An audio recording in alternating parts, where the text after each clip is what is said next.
मोदी दुनिया में आगे बढ़ रहे हैं। मुनीर ईरान और अमेरिका के बीच फंसा हुआ है। अब ईरान भी बोल रहा है पाकिस्तान से ना हो पाएगा और अमेरिका भी पाकिस्तान पर गुस्साने लगा है। मोदी इस वक्त ऐसी जंग जीतने में लगे हैं जो हिंदुस्तान को भविष्य में भी अजेय बना देगी।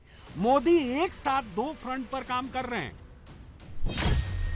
भारत में तेल की खपत कम करने की अपील की, विदेश में ग्रीन हाइड्रोजन डील कर रहे हैं, हिंदुस्तान में एक साल तक सोना नहीं खरीदने की अपील कर रहे हैं, विदेश में सेमीकंडक्टर और एआई डील से देश को आगे बढ़ा रहे हैं, देश में फ्यूज क्राइसिस को कंट्रोल कर रहे हैं, विदेश में नई सप्लाई चेन पर समझौते कर रहे हैं।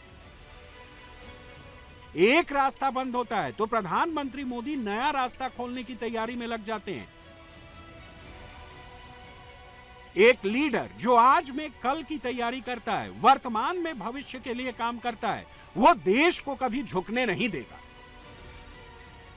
हिंदुस्तान और पाकिस्तान में क्या फर्क है? अगर आप किसी पाकिस्तानी से पूछेंगे तो उसका जवाब क्या होगा? सीधे पाकिस्तानी से सुनिए। इंडिया के अंदर इंसानों के ऊपर इंसानों की हुकूमत है। अब सोचे जरा, ये कोई मतलब मजाक नहीं है, ये कोई आम बात नहीं है, एक बहुत बड़ी बात है कि ये सिलसिला जो है ये चल रहा है। तो शुक्र करें कि भाई आपके ऊपर प्राइम मिनिस्टर मोदी, नरेंद्र मोदी साहब प्राइम मिनिस्टर हैं, और शुक्र करें कि आप लोग आईएमएफ से कर्जा नहीं लेते, वरना जो चीखें आपकी निकाली जानी थी ना, वो हमसे पूछें, हमारी तो निकल रही है यार। कम से कम हम आपके बिल्कुल नेक्स्ट डोर नेबर्स हैं ना, हमसे पूछ ले। बाकियों की बात नहीं करता, बाकियों को तो खैर मतलब इतना नहीं बड़ा। पाकिस्तान सबसे टॉप पे चल रहा है, और इस वक्त जो पाकिस्तान में लोग रेट पे कर रहे हैं पर लीटर पेट्रोल के लिए, वो अमेरिका के बराबर है। पर कैपिटा इनकम हमारी बांग्लादेश से भी नीचे है, शायद अफगानिस्तान के आसपास हो। नरेंद्र मोदी का नीदरलैंड दौरा पूरा हो चुका है, अब बारी है स्वीडन की।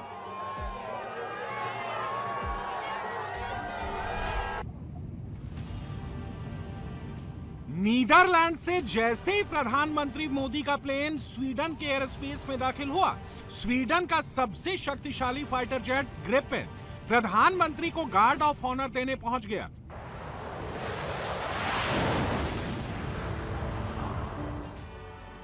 ग्रिपेन स्वीडन का सबसे एडवांस फाइटर है जो नाटो एयर फोर्स की ताकत भी है। ग्रिपेन को 24x7 रेडी जेट कहा जाता है। चाहे बर्फबारी हो या फिर बारिश, ग्रिपेन हर मौसम में लड़ने के लिए तैयार रहता है।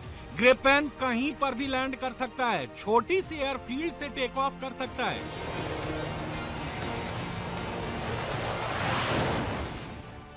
जब मोदी का प्लेन यूएई पहुंचा था तो वहां पर यूएई का F-16 फाइटर जेट मोदी को एस्कॉर्ट करने पहुंचा था।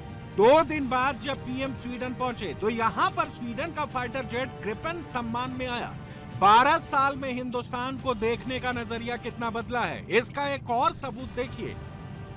जैसे ही प्रधानमंत्री मोदी का प्लेन स्वीडन में लैंड हुआ, स्वीडन के प्रधानमंत्री उल्फ क्रिस्टर्सन उनके स्वागत में खड़े नजर आए। किसी भी देश की पहचान, किसी भी लीडर का वर्चस्व इस बात से तय होता है दूसरे देशों में उसका स्वागत कैसे होता है, कैसे उनका सम्मान होता है। नरेंद्र मोदी को एयरपोर्ट पर अलविदा कहने खुद नीदरलैंड के प्रधानमंत्री आते हैं। जब तक मोदी का प्लेन जाता नहीं है तब तक वो वहां खड़े रहते हैं। स्वीडन में प्रधानमंत्री मोदी को रिसीव करने खुद आते हैं, एयरपोर्ट पर खड़े होकर उनका इंतजार करते हैं। ऐसा सम्मान यूरोप में किसी और देश को नहीं मिलता है। ऐसा सम्मान पाने के लिए ट्रंप बेकरार रहते हैं। स्वीडन के प्रधानमंत्री क्रिस्टर्सन ने मोदी को एयरपोर्ट में ही गार्ड ऑफ ऑनर दिया।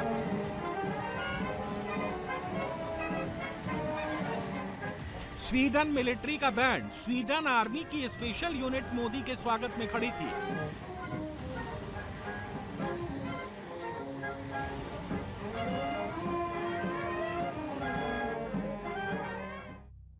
स्वीडन के पीएम के खास आग्रह पर प्रधानमंत्री नरेंद्र मोदी वहां गए हैं। प्रधानमंत्री मोदी का यह दूसरा स्वीडन दौरा है। पहली बार 2018 में मोदी स्वीडन गए थे। अब 2026 में मोदी दोबारा स्वीडन पहुंचे।